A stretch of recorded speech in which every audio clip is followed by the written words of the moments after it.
My dear lovely students, welcome to you. My name is Dilip from DKD English. আশা করছি তোমরা সবাই ভালো আছো, সুস্থ আছো এবং নিয়মিত আমার সঙ্গে ক্লাস করছো। তো যে কথাটা বলতে চাচ্ছি, এখন তোমাদের জন্য যে ছোট্ট একটা জিনিসের আয়োজন করছি, একটা ছোট্ট জিনিস তোমাদেরকে বুঝিয়ে দিতে চাচ্ছি, এটা তোমাদের সবারই জানো এবং এর মধ্যে হয়তো তোমাদের সবাই অনেকে অনেক রকম করে এই জিনিসটা সলিউশন করার জন্য বা সলভ করার জন্য অনেক নিয়ম কানুন শিখে ফেলেছে। আমিও তোমাদেরকে কিছু কিছু নিয়ম কানুন শিখিয়েছি। এখন যে জিনিসটা আমি তোমাদেরকে করাতে চলেছি সেটা কোন নিয়মের আওতায় পড়ে তুমি একটু বোঝার চেষ্টা করো। আমি বলবো না কোন নিয়মে পড়ছে, আসলে কোন নিয়মের মধ্যে পড়ছে। অর্থাৎ আমি তোমাদেরকে বুঝতে চাচ্ছি এই ধরনের কিছু কিছু ব্যতিক্রমধর্মী জিনিস হয়তো থাকে বা থাকতে পারে, আর সেটা তোমাকে জানতে হবে, শিখতে হবে। কিভাবে করতে হবে আজও তোমাদেরকে একটা টেকনিক শিখিয়ে দিচ্ছি বা একটা কৌশল শিখিয়ে দিচ্ছি, যেটা যদি তুমি রপ্ত করতে পারো বা এইভাবে যদি তুমি ইংরেজি শেখার ক্ষেত্রে নিজেকে চালিয়ে নিতে পারো বা নিজেকে এটার সাথে তাল মিলাতে পারো, তাহলে আমার মনে হয় কি ইংরেজি শেখার ক্ষেত্রে তুমি অনেকটুকু এগিয়ে। আর আমি তো তোমাদেরকে সবসময় বলি, আমার সাথে ইংরেজি শিখতে হলে তোমায় কি করতে হবে? First of all vocabulary, word meaning, এরপরেই আসছে গ্রামার। আর এটা কেন শিখতে হবে, কি কারণে শিখতে হবে, আগে পরে সেই বিষয়ে আমি অনেকবার বলেছি। এই বিষয়ে আমার যতগুলো ভিডিও আছে বেশিরভাগ ভিডিওতে আমি বলে দিয়েছি এটার গুরুত্ব সম্পর্কে, আর তাই আমি সেটা বলতে চাই না। তবে হ্যাঁ, এখন যে জিনিসটা তোমাদেরকে বোঝাতে চলেছে এটা কিন্তু একটু মনোযোগ দিয়ে বোঝার চেষ্টা করবে। যদি একটু সময় ব্যয় হয়, তারপর আমি বলবো একটু ধৈর্য সহকারে মনোযোগ দিয়ে বোঝার চেষ্টা করো, শেখার চেষ্টা করো টেকনিক, তাহলে তুমি উপকৃত হবে বা তোমারই ভালো। আর হ্যাঁ, তুমি যদি নতুন হয়ে থাকো তাহলে কি করতে হবে সে তো জানো। আগে এটা উপভোগ করো, ওয়াচ করো এই ভিডিওটা। যদি একটু প্রয়োজন না হয় তাহলে কি করবে, আমার চ্যানেলের প্লেলিস্টে ঢুকে যাও, সার্চ করো প্লেলিস্টে, যেগুলো অনেকগুলো প্লেলিস্ট পাবে তোমার চাহিদা অনুযায়ী বা তোমার প্রয়োজন অনুযায়ী। সেখানে কোনো ভিডিও পাও কিনা দেখো, দেখে নাও। যদি ভালো লাগে, যদি মনে করো কি এটা তোমার জন্য ইজি হবে এবং এখানে এইভাবে তুমি দীর্ঘদিন মনে রাখতে পারবে, তাহলে আমার চ্যানেলটা সাবস্ক্রাইব করে আমার সঙ্গে থেকে শেখার জন্য তোমাকে আমি অনুরোধ করছি। আর ইতিমধ্যে তোমরা যারা আমার চ্যানেলটাকে সাবস্ক্রাইব করেছো তাদেরকে অজস্র। তাহলে দেখো কিভাবে আমি কি জিনিস তোমাদেরকে শেখাতে চলেছি। তাহলে বারবার বলছি, স্কিপিং করা ছাড়া, স্কিপিং করলে কিন্তু হয়তো তুমি অনেক কিছু মিস করবে।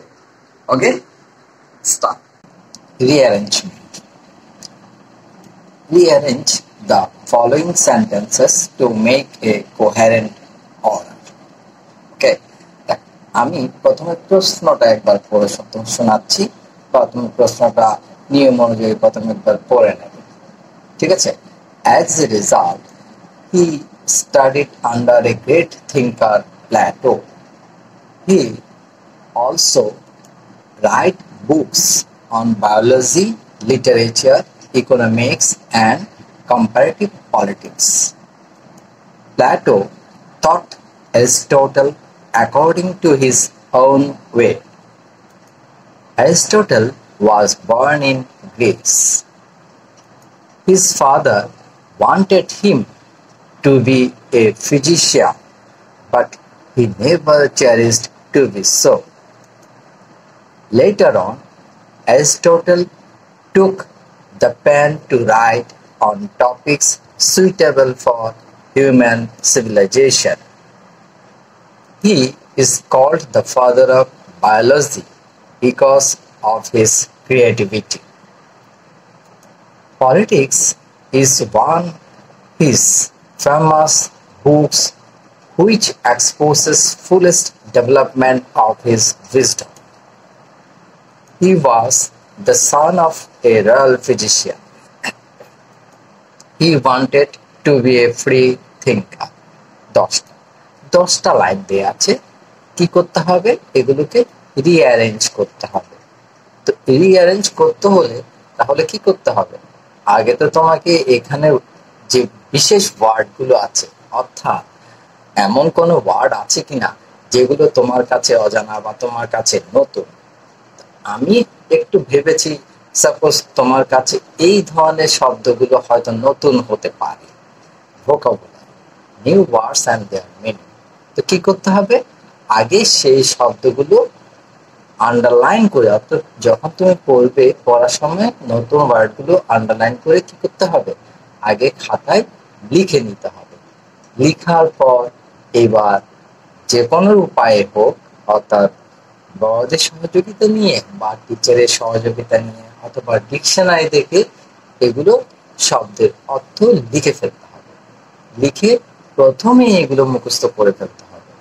আর এমনভাবে মুখস্থ করবে যাতে ভবিষ্যতে তোমার সামনে যদি এই ধরনের শব্দগুলো পড়ে, অর্থাৎ দ্বিতীয়বার যদি পড়ে, তুমি যেন সেই অর্থগুলো বুঝতে পারো, তোমার যেন বুঝতে কোনো কষ্ট না হয়।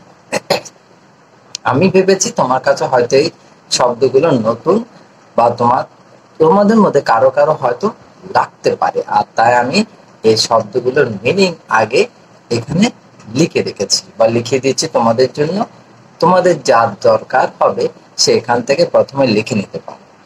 কারণ আমি তোমাদেরকে বলেছি, আবারও বলছি, যে ইংলিশ শিখতে হলে ভোকাবুলারি ছাড়া, অর্থাৎ নিউ ওয়ার্ডস অথবা তাদের মিনিং জানা ছাড়া তুমি ইংরেজি ভালো করে শিখতে পারবে না।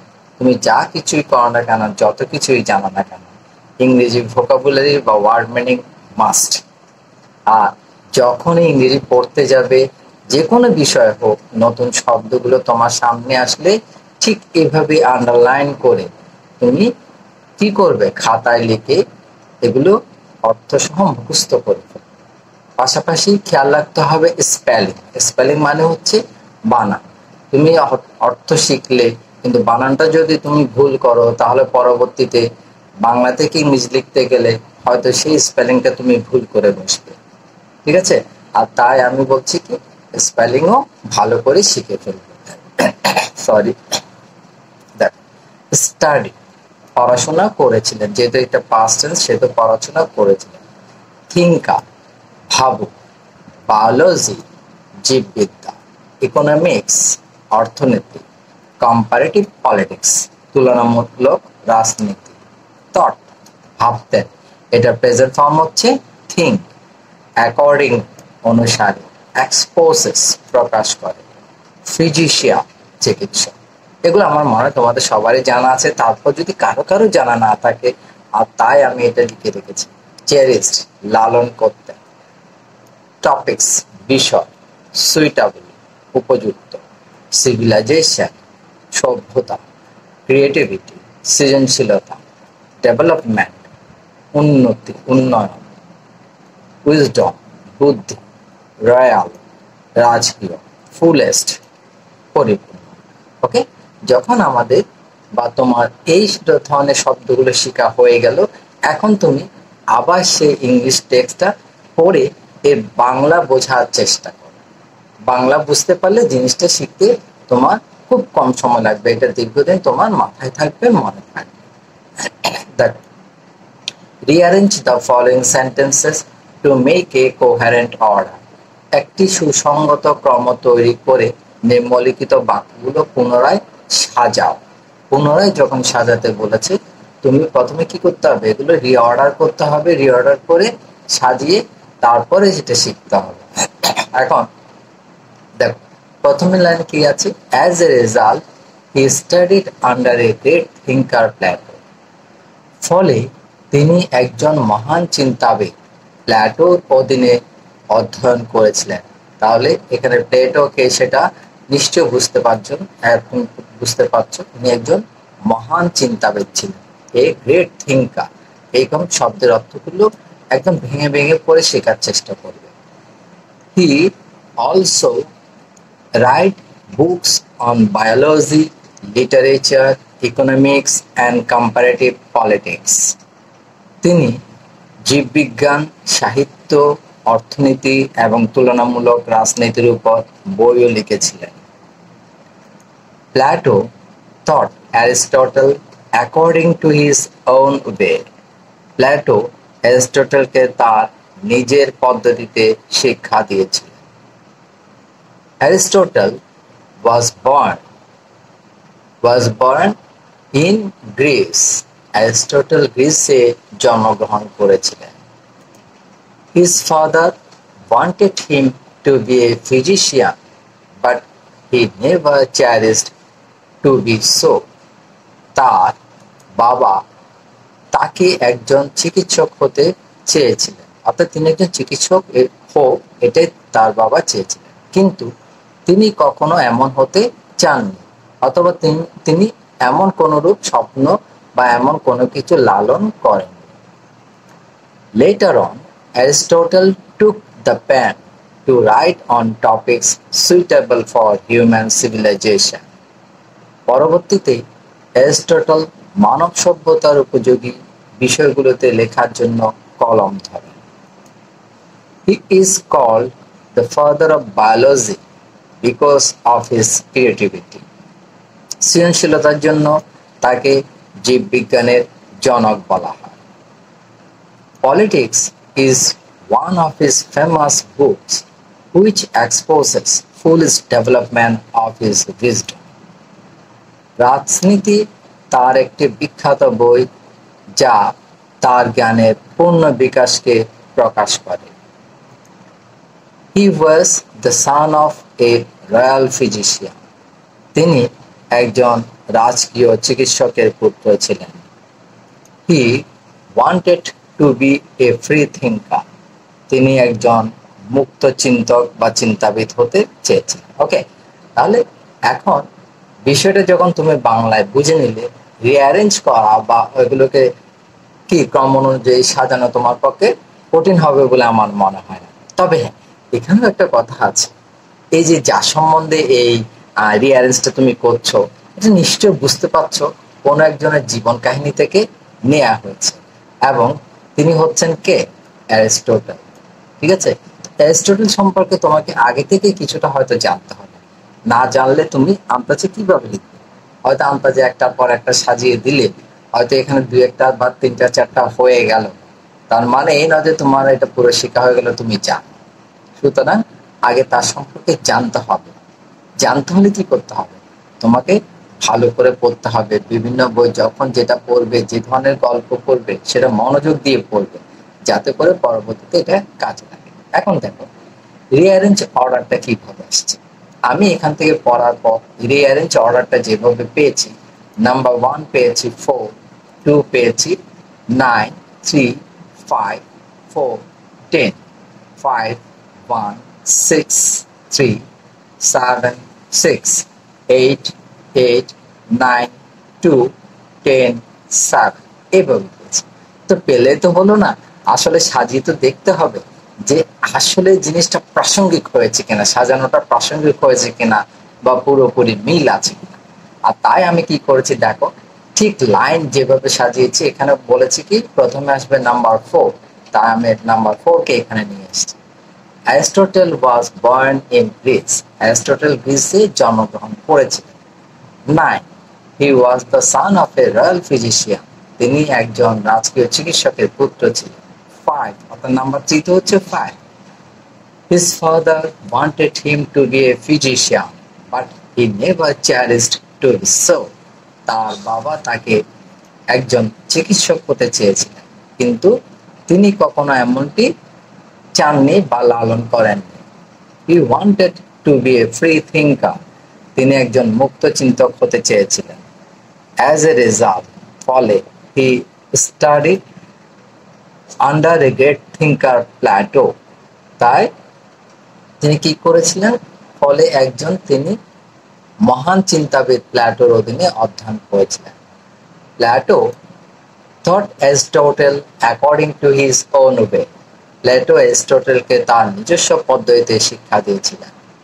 Later on, Aristotle took the pen to write on topics suitable for human civilization.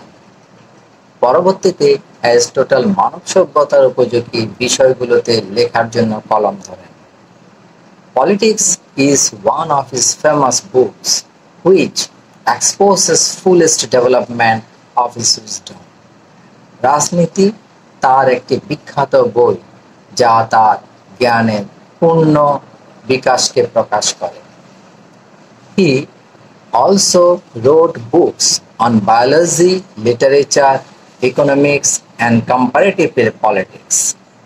তিনি জীববিজ্ঞান, সাহিত্য, অর্থনীতি এবং তুলনামূলক রাজনীতির উপর বইও লিখেছিলেন।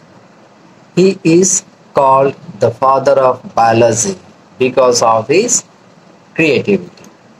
সৃজনশীলতার জন্য তাকে জীববিজ্ঞানের জনক বলা হয়। ওকে, তাহলে বাংলা ইংরেজি হিসেবে আমি পুরোটা সাজিয়ে নিলাম, হয়ে গেল। এবার আমি কি করেছি দেখো, বাংলায় আবার তোমাদের সুবিধার জন্য ছোট্ট আকারে সেই মানে কথাগুলো সাজিয়ে এনেছি বা সাজিয়ে রেখেছি। এটা একটা মজার ব্যাপার। এইভাবে তুমি যখন বাসায় শিখবে, নিজে প্র্যাকটিস করবে, তখন এভাবে করলে আমার মনে হয় জিনিসটা একদম পার্মানেন্টলি শেখা হয়ে যাবে। দেখো এখানে কি হচ্ছে, অ্যারিস্টটল গ্রিসে জন্মগ্রহণ করেছিলেন। তিনি একজন রাজকীয় চিকিৎসকের পুত্র ছিলেন। তার বাবা তাকে একজন চিকিৎসক হতে চেয়েছিলেন, কিন্তু তিনি কখনো এমনটি হতে চাননি, লালন করেননি।